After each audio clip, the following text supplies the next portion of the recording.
آپ صلی اللہ علیہ وسلم کی اطاعت ہی در حقیقت اللہ تعالیٰ کی اطاعت ہے۔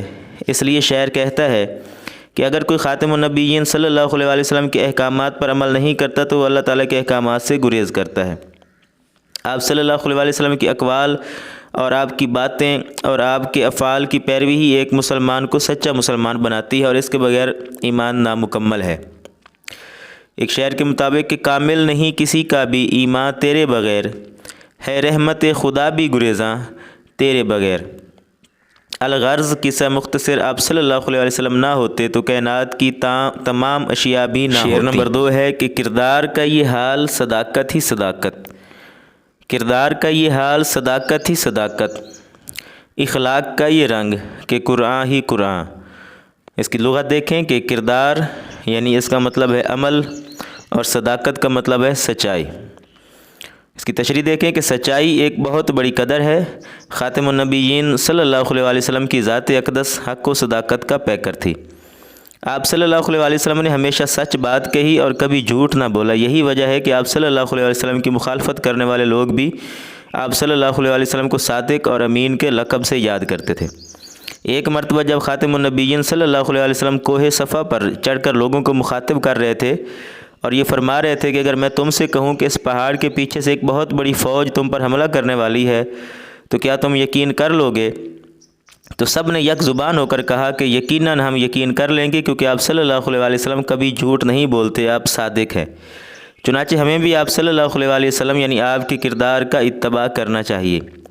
خاتم النبیین آپ صلی اللہ علیہ وسلم نے کیسر روم کو جب دعوت اسلام بھیجی تو اس نے بھی یہی کہا کہ کسی عربی تاجر کو دربار میں لایا جائے تاکہ اس سے معلوم ہو کہ یہ شخص جو نبوت کا دعویٰ کرتا ہے کیا وہ اعلیٰ اخلاق و کردار کا مالک ہے۔ اتفاقاً ابو سفیان کو لوگ کیسر روم کے دربار میں لے گئے۔ ابو سفیان نے ابھی اسلام قبول نہیں کیا تھا۔ تب کیسر نے خاتم النبیین صلی اللہ علیہ وسلم کے متعلق پوچھا تو ابو سفیان جھوٹ نہ بول سکا اور کہنے لگا کہ آپ صلی اللہ علیہ وسلم نے کبھی جھوٹ نہیں بولا۔ اگرچہ میں ان کا مخالف ہوں لیکن پوری دنیا میں ان جیسا راست باز اور امانت دار آپ کو شخص نہیں مل سکے گا۔ یہ سن کر ہر کل نے بھی اعتراف کیا، کہنے لگا اگر واقعی ایسا ہے تو خدا کی قسم یہ وہی خاتم النبیین صلی اللہ علیہ وسلم ہے جس کی بشارت ہمیں حضرت عیسیٰ کی طرف سے دی گئی تھی۔ خاتم النبیین آپ صلی اللہ علیہ وسلم کے اخلاق کے متعلق ارشاد ربانی ہے کہ بے شک آپ صلی اللہ علیہ وسلم عظیم اخلاق کے مالک ہیں۔ آپ صلی اللہ علیہ وسلم کی عادات و اطوار کو دیکھا جائے تو وہ دراصل مکمل طور پر تعلیمات قرآن کی عملی صورت ہیں۔ قرآن پاک وہ وسیلہ ہے جس کے تحت آپ صلی اللہ علیہ وسلم نے اللہ تعالیٰ کے پیغامات کو اپنے بندوں تک پہنچایا، اور اگر آپ صلی اللہ علیہ وسلم کے اقوال اور افعال کو دیکھا جائے تو وہ عین تعلیمات قرآن ہیں۔ حضرت عائشہ رضی اللہ تعالیٰ عنہا نے اس لیے خاتم النبیین آپ صلی اللہ علیہ وسلم کو چلتا پھرتا قرآن قرار دیا ہے۔ ایک شعر ہے جو حوالے کے طور پر بھی آپ لکھ سکتے ہیں، آسان شعر ہے۔ صدق و صفا کا پیکر پر نور آ گیا، صدق و صفا کا پیکر پر نور آ گیا، لے کر حیات تازہ کا منشور آ گیا۔ نمبر 3 ہے کہ کیا نام ہے شامل جو تکبیر و اذاں میں، اس نام کی عظمت کے ہیں قرباں دل و جاں۔ تو عظمت یعنی بڑائی کو کہتے ہیں، اور تکبیر اذاں سے مراد جو اذان کے اندر اللہ تعالیٰ کا نام لیا جاتا ہے اور ساتھ آپ صلی اللہ علیہ وسلم کا نام بھی بلند کیا جاتا ہے۔ اس شعر میں آپ صلی اللہ علیہ وسلم کی ذات اقدس سے اپنی محبت کا اظہار کرتے ہوئے شاعر کہتا ہے کہ آپ صلی اللہ علیہ وسلم کا پیارا نام یعنی محمد تکبیر اور اذان کا حصہ ہے۔ اس سے خاتم النبیین یعنی آپ صلی اللہ علیہ وسلم کی عظمت اور مقام و مرتبے کا پتہ چلتا ہے۔ اللہ تعالیٰ نے دنیا میں حق کی اشاعت کے لیے تقریباً 1,24,000 پیغمبر بھیجے ہیں، اور آپ صلی اللہ علیہ وسلم ان تمام انبیاء کرام علیہ السلام کے سردار ہیں۔ آپ صلی اللہ علیہ وسلم وہ نبی ہیں جن پر اللہ تعالیٰ نے پیغام حق مکمل کر دیا ہے، جس میں خدا کی وحدانیت کا درس ملتا ہے۔ اب جہاں ایک مسلمان اپنی عبادات میں اللہ تعالیٰ کے وجود واحد کا اقرار کرتا ہے، وہیں آپ صلی اللہ علیہ وسلم کے آخری نبی ہونے کا بھی اقرار کرتا ہے، کیونکہ خاتم النبیین آپ صلی اللہ علیہ وسلم اللہ تعالیٰ کے محبوب بھی ہیں اور آخری نبی بھی ہیں، جن کے لیے اللہ تعالیٰ نے یہ کائنات تخلیق کی۔ آپ صلی اللہ علیہ وسلم کے اسوہ کامل کے بغیر کسی کا بھی ایمان مکمل ہی نہیں ہو سکتا، اور عبادت کا طریقہ سکھانے والی ذات یعنی آپ صلی اللہ علیہ وسلم کی ذات ہی ہے۔ رکوع و سجود کا طریقہ آپ صلی اللہ علیہ وسلم کے ذریعے ہی ہم تک پہنچا ہے۔ قرآن مجید میں ارشاد ہے، ترجمہ، اور ہم نے آپ صلی اللہ علیہ وسلم کا ذکر بلند کر دیا۔ اس کی ایک مثال ہر اذان اور تکبیر میں اللہ تعالیٰ کے نام کے ساتھ آپ صلی اللہ علیہ وسلم نبی پاک کے نام محمد کا بلند ہونا بھی ہے۔ پوری دنیا میں دن میں 5 مرتبہ اذان ہوتی ہے اور نماز سے پہلے تکبیر کہی جاتی ہے۔ 5 مرتبہ اللہ تعالیٰ کے نام کے ساتھ آپ صلی اللہ علیہ وسلم کا نام بھی بلند ہوتا ہے۔ گویا اللہ تعالیٰ کی شان بھی بلند اور اس کے محبوب کی شان بھی بلند۔ اللہ تعالیٰ کے نام کی عظمت والا، یعنی اللہ تعالیٰ کا نام بھی عظمت والا اور اس کے محبوب صلی اللہ علیہ وسلم کا نام بھی عظمت والا۔ الغرض ہر جگہ اللہ تعالیٰ کے نام کے ساتھ آپ صلی اللہ علیہ وسلم کا نام بھی موجود ہے۔ شاعر کہتا ہے کہ اس عظیم نام پر، یعنی آپ صلی اللہ علیہ وسلم کی محترم ہستی پر میرے دل اور جان بھی قربان۔ ہر مسلمان خاتم النبیین صلی اللہ علیہ وسلم کی ذات مبارکہ سے سچا عشق رکھتا ہے اور آپ صلی اللہ علیہ وسلم کی خاطر اپنی جان قربان کر دینا ترجیحاً اپنے آپ کو ضروری سمجھتا ہے۔ شعر ہے حوالے کے طور پر کہ محمد کی غلامی دین حق کی شرط اول ہے، محمد کی غلامی دین حق کی شرط اول ہے، اسی میں ہو اگر خامی تو سب کچھ نامکمل ہے۔ نمبر 4 ہے کہ اشکوں سے تیرے دین کی کھیتی ہوئی سیراب، فاقوں نے تیرے دہر کو بخشا سر و ساما۔ اشک یعنی اشکوں، اشک آنسوؤں کو کہتے ہیں۔ سیراب کا مطلب ہے سرسبز اور شاداب ہونا یا تر و تازہ ہونا، اور دہر زمانے اور دنیا کو کہتے ہیں۔ اس کی تشریح ہے کہ اللہ تعالیٰ نے اس دنیا میں حق کی تعلیم کے لیے بہت سارے پیغمبر بھیجے، مبعوث فرمائے، اور ان میں ہر پیغمبر کو کوئی نہ کوئی معجزہ عطا فرمایا، لیکن آپ صلی اللہ علیہ وسلم ایک ایسی ہستی ہیں جن پر نبوت کی تکمیل ہوئی اور جنہیں اللہ تعالیٰ نے بشریت کے تمام تقاضوں کے ساتھ انسانوں کی طرف بھیجا۔ آپ صلی اللہ علیہ وسلم نے لوگوں کو راہ راست پر لانے کے لیے بہت سی قربانیاں دیں۔ مخالفین آپ صلی اللہ علیہ وسلم کی طرح طرح سے تکلیفیں دیتے رہے۔ آپ ایک ایسی ہستی ہیں کہ آپ کو قتل کرنے کے منصوبے بنائے گئے۔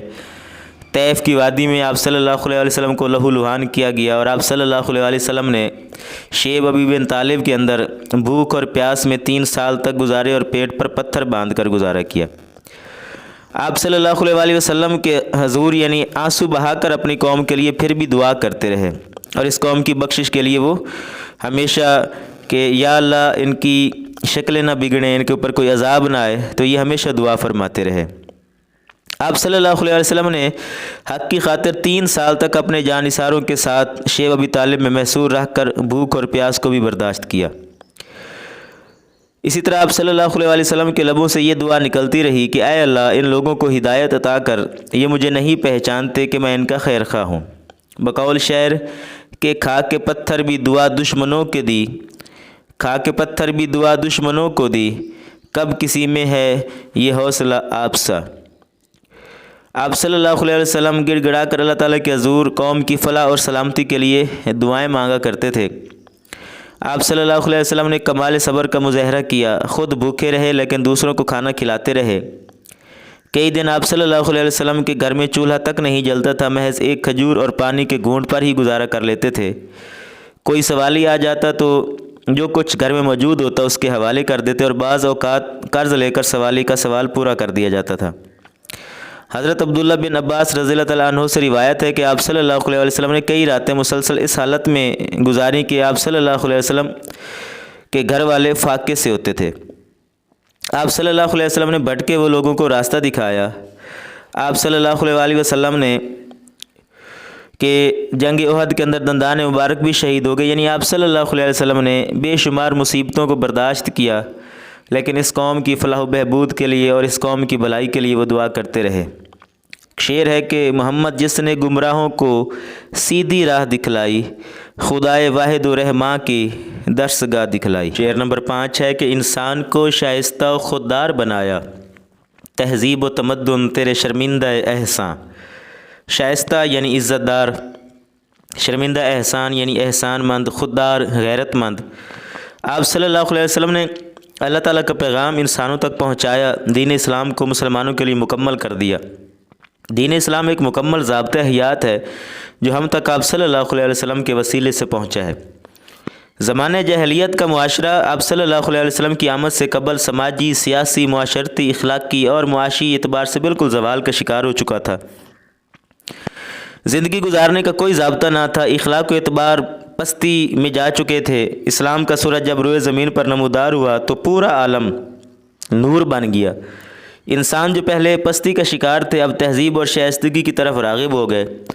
اسلام نے غلط اور قدیم اور مذموم روایات کو جڑ سے کاٹ کر صحیح معنوں میں تہذیب اور شائستگی کی داغ بیل ڈال دی۔ اس طرح انسان خاتم النبیین صلی اللہ علیہ وآلہ وسلم کے احسان مند ہیں کہ انہوں نے دنیا کو زوال کی اتھاہ گہرائیوں سے نکال کر روشنی سے منور کر دیا۔ خاتم النبیین آپ صلی اللہ علیہ وآلہ وسلم نے خوش خلقی اور شائستگی کا درس دیا، اور خاتم النبیین صلی اللہ علیہ وآلہ وسلم نے فرمایا کہ خوش اخلاقی گناہ کو اس طرح مٹا دیتی ہے جس طرح سورج برف کو پگھلا دیتا ہے۔ آپ صلی اللہ علیہ وآلہ وسلم نے انسان کو تہذیب و تمدن کی دولت سے مالا مال کر دیا، لہٰذا آج بھی تہذیب و تمدن آپ صلی اللہ علیہ وآلہ وسلم کے شرمندہ احسان ہیں۔ تہذیب کے نقوش آج بھی آپ صلی اللہ علیہ وسلم کی دم سے قائم ہیں، ورنہ ان لوگوں کی تہذیب کا اور ان کی غیرت کا، جو کہ عرب کے رہنے والے تھے، یہ حال تھا کہ آپ صلی اللہ علیہ وآلہ وسلم کی تبلیغ اسلام سے پہلے بیٹیوں کو زندہ درگور کر دیتے تھے اور یتیموں کے حق مار لیا کرتے تھے، اور چھوٹی چھوٹی بات پر جھگڑا ہوتا اور کئی دن تک ان کا وہ جھگڑا چلتا رہتا تھا۔ اس لیے ماہر ایک اور جگہ پر کہتے ہیں کہ اس کی زندگی نے زندگی کو زندگی بخشی، گلوں کو رنگ، ماہ و مہر کو تابندگی بخشی۔ اس نظم کا آخری شعر نمبر 6 ہے کہ رحمت کا یہ عالم ہے، مروت کا یہ انداز، ماہر سا گنہگار ہے وابستہ دامہ۔ مروت یعنی لحاظ اور وابستہ دامہ یعنی جڑا ہوا۔ اس شعر میں شاعر کہتا ہے کہ آپ صلی اللہ علیہ وآلہ وسلم کا وجود سراپا رحمت ہے، اور کوئی شخص کتنا ہی گنہگار ہو وہ آپ صلی اللہ علیہ وآلہ وسلم کی رحمت ہمیشہ اس پر قائم رہتی ہے۔ آپ کی ذات کا ایک ایسا سہارا ہے جو کسی کو جھکنے نہیں دیتا۔ فتح مکہ کے بعد آپ صلی اللہ علیہ وآلہ وسلم نے کفار مکہ کے لیے عام معافی کا اعلان کر دیا، جنہوں نے آپ صلی اللہ علیہ وآلہ وسلم کو تکلیف پہنچانے میں کوئی کسر اٹھا نہیں رکھی تھی۔ مثال کے طور پر طائف کی وادی میں اسلام کی تبلیغ کے لیے مخالفین نے آپ صلی اللہ علیہ وسلم پر ظلم کی انتہا کر دی تھی، اتنے پتھر مارے اور برسائے تھے کہ آپ صلی اللہ علیہ وسلم لہو لہان ہو گئے تھے۔ اس کے باوجود آپ صلی اللہ علیہ وسلم نے ان کفار کے لیے دعا کی اور کہا کہ ان کو راہ راست دکھا دے۔ مروت اور لحاظ آپ صلی اللہ علیہ وسلم کے مزاج کا ایک حصہ تھا۔ آپ صلی اللہ علیہ وسلم کا وجود مبارک تمام کائنات کے لیے رحمت کا باعث ہے۔ اس لیے تو ماہر کا ایک شعر ہے کہ در حقیقت میری بخشش کی کوئی صورت نہ تھی، در حقیقت میری بخشش کی کوئی صورت نہ تھی، سچ یہ ہے کہ ماہر عشق مصطفیٰ کام آ گیا۔ ماہر القادری آپ صلی اللہ علیہ وسلم کا رحمت و مروت کا عالم بتاتے ہوئے کہتے ہیں کہ مجھ جیسا گنہگار سیاہ کار بھی آپ صلی اللہ علیہ وسلم کے دامن رحمت سے وابستہ ہے اور شفاعت کا طلبگار ہے۔ آپ صلی اللہ علیہ وسلم کی رحمت کسی عام کسی غیر کو محروم نہیں ہونے دیتی۔